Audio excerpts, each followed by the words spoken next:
ወንድነትን የሚገድሉ 10 አደገኛ ስህተቶች። ጊዜ እየባከነ ኪስህ እየደረቀና መሪነት እየጠፋ ዝም ብለህ ትመለከታለህ። ስራ ላይ ሆነህ ስልክህ ሲበራ እሷ ትሆን ብለህ ታስባለህ። ካልደወለች ደግሞ ለምን ዝም አለች ሌላ ወንድ ጋር ትሆን የሚል የጭንቀት ማዕበል ውስጥ ትገባለህ። አእምሮህ ስለ ስልጠናህ ወይም ስለ ስራህ ማሰብ ሲገባው ስለ እሷ ስቶሪና ፖስት እየተጨነቀ ቀኑ ያልቃል። ዛሬ ለደስታ ብለህ የምታወጣው እያንዳንዱ ሳንቲም ነገ ለድህነት መንገድ ጠራጊ ሊሆን ይችላል። አንተ የምትገዛው የእሷን ፍቅር ሳይሆን ለጊዜው የሚጠፋ ጥቅም ነው። አእምሮህ በሴት ስሜት ከተሞላ ለገንዘብና ለስኬት የሚሆን ቦታ አይኖረውም። ሴቶች በተፈጥሯቸው የሚማረኩት መሪ በሆነ በራሱ በሚተማመንና ባትኖሪም እኖራለሁ የሚል ጠንካራ አቋም ባለው ወንድ ነው። ወንድ ልጅ ክብሩን በለመነው ፍቅር ሳይሆን በገነባው ማንነት ሊያስከብር ይገባል። ዘውድህ የሚጸናው በምክንያታዊነት እንጂ በስሜታዊነትህ አይደለም። ዛሬ የምታጠፋው እያንዳንዱ ደቂቃ ነገ ጸጸት ሆኖ ይመለሳል። ዛሬ የምታፈሰው ላብ ነገ የሚመጣውን እንባ ያስቀራል። አንድ ቀን ወደ ኋላ ትመለከታለህ። ያኔ የ20 ዓመቱ ማንነትህ የሰራውን ስህተት የ40 ዓመቱ ማንነትህ ይታዘበዋል። ለዚህ ሴት ብዬ ነው ስንት ዕድል ያሳለፍኩ የሚለው ጥያቄ ልብህን ይሰብረዋል። አንተ ከስኬት ጀርባ ስትሮጥ ሴቶች አንተን መከተል ይጀምራሉ። አንተ ግን የድህነት እስረኛ ላለመሆን ከፍቅር ሱስ ተላቀህ ወደ ስራ ሱስ መግባት አለብህ። ራሱን የቻለ ወንድ ለሴት አይማልልም፣ ሴቶች ለሱ ይማልላሉ እንጂ። ወንድነትን የሚገድሉ 10 አደገኛ ስህተቶች። ሰላም ወንድሜ፣ ዛሬ የምንነጋገረው ብዙዎቻችሁ መስማት የማትፈልጉትን ግን የግድ ልትሰሙት የሚገባውን መራር እውነት ነው። በአሁኑ ሰዓት ብዙ ወንዶች የራሳቸውን ህልም፣ ጊዜና ክብር አንዲትን ሴት ለማስደሰት ሲሉ መስዋዕት እያደረጉ ይገኛሉ። ሴትን ማሳደድ ልክ እንደሱ ሆኖባቸዋል። ነገር ግን የሱስ መጨረሻው የገደል አፍ እንደሆነ ስንቶቻችሁ ታውቃላችሁ? ጊዜ እየባከነ ኪስህ እየደረቀና መሪነት እየጠፋ ዝም ብለህ ትመለከታለህ። ዛሬ ይዘንላችሁ የቀረብነው ማንነታችሁን የሚፈትሹና ወደ ትክክለኛው የወንድነት መስመር የሚመልሷችሁን 10 ነጥቦች ነው። አብራችሁን ቆዩ። አንደኛና የመጀመሪያው፣ ትኩረትህ ይሸረሸራል። ትኩረትህ በሴቶች ላይ ከሆነ የራስን ስኬት ማየት አትችልም። ትኩረትህ በእሷ ስሜት ላይ ሲሆን የአንተ ስኬት ግን መንገድ ላይ ይበተናል። ወንድ ልጅ በዚህ ምድር ላይ ያለው ትልቁና ብቸኛው የውጊያ መሳሪያ ትኩረቱ ነው። አንድን ትልቅ ዓላማ ዳር ለማድረስ፣ አዲስ የንግድ ሐሳብ ለማመንጨት ወይም ከባድ ትምህርት ለመማር አእምሮህ ሙሉ በሙሉ በዚያ ነገር ላይ እንዲያርፍ ትፈልጋለህ። ነገር ግን አንዲትን ሴት ለማሳደድ ስትሮጥ አእምሮህ መልቲታስኪንግ ውስጥ ይገባል። ይህ ማለት ስራህ ላይ ሆነህ ስልክህ ሲበራ እሷ ትሆን ብለህ ታስባለህ። ካልደወለች ደግሞ ለምን ዝም አለች ሌላ ወንድ ጋር ትሆን የሚል የጭንቀት ማዕበል ውስጥ ትገባለህ። የትኩረትህን መከፋፈል ብቻ ሳይሆን በረጅም ጊዜ አእምሮህ ትልቅ ነገር ላይ ማተኮር አቅሙን ዲፕ ወርክ ካፓሲቲ እንዲያጣ ያደርገዋል። ትኩረቱን ያጣ ወንድ ደግሞ ውጤታማ መሆን አይችልም። ትኩረትህ በእሷ ስሜት ላይ ሲሆን የአንተ ስኬት ግን መንገድ ላይ ይበተናል። አእምሮህ ስለ ስልጠናህ ወይም ስለ ስራህ ማሰብ ሲገባው ስለ እሷ ስቶሪና ፖስት እየተጨነቀ ቀኑ ያልቃል። ሁለተኛ፣ የማይመለስ ወጪ ላይ ትወድቃለህ። ዛሬ ለደስታ ብለህ የምታወጣው እያንዳንዱ ሳንቲም ነገ ለድህነት መንገድ ጠራጊ ሊሆን ይችላል። ፍቅር በገንዘብ አይገዛም ይባላል፣ ግን ብዙ ወንዶች ፍቅርን በገንዘብ ለመግዛት ሲሞክሩ ኪሳቸውን ባዶ ያደርጋሉ።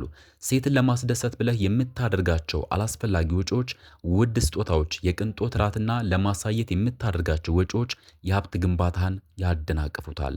ለጊዜያዊ ደስታ ወይም ፕሌዠር ብለህ የምታወጣው እያንዳንዱ ብር ነገ ለኢንቨስትመንት የሚሆንህን አቅም እየበላው ነው። አንተ የምትገዛው የእሷን ፍቅር ሳይሆን ለጊዜው የሚጠፋ ጥቅም ነው። እውነተኛ ሀብት ወይም ዌልዝ የሚገነባው ዛሬን በመቆጠብና ነገን በማየት ነው። አንተ ግን ዛሬህን ለሴት አፕሩቫልና ለጊዜያዊ ኩራት እየገበርክ ነው። ገንዘብህ በሴቶች እጅ ላይ ሲያልቅ የአንተ የመደራደር አቅምና የነገ ተስፋ አብሮ ይሞታል። ሶስተኛ፣ አእምሮህ ባዶ ይሆናል። ወንድ ልጅ አእምሮ ስትራቴጂ የሚያመነጭበት ዋርሩም መሆን አለበት። ነገር ግን ለሴት የምትጨነቅ ወንድ ከሆንክ አእምሮህ በማይረቡ ስሜታዊ ወሬዎች ይሞላል። ራስን መግዛት የሚጠፋው አእምሮህ በሌላ ሰው ስሜት ሲገዛ ነው። የአንዲትን ሴት እሽታ ለመስማት ቀኑን ሙሉ ስትጠባበቅ አእምሮህ ስለ ቢዝነስህ፣ ስለ ትምህርትህ ወይም ስለ ራዕይህ ማሰብ አይችልም። አእምሮህ ባዶ የሚሆነው ዕውቀት ስለሌለ ሳይሆን ያለህን የማሰብ አቅም ለማይጠቅም ስሜታዊ ግንኙነት አሳልፈ ስለሰጠህ ነው። አእምሮህ በሴት ስሜት ከተሞላ ለገንዘብና ለስኬት የሚሆን ቦታ አይኖረውም። አራተኛ፣ ማሳደድ ክብርን ያሳጣል።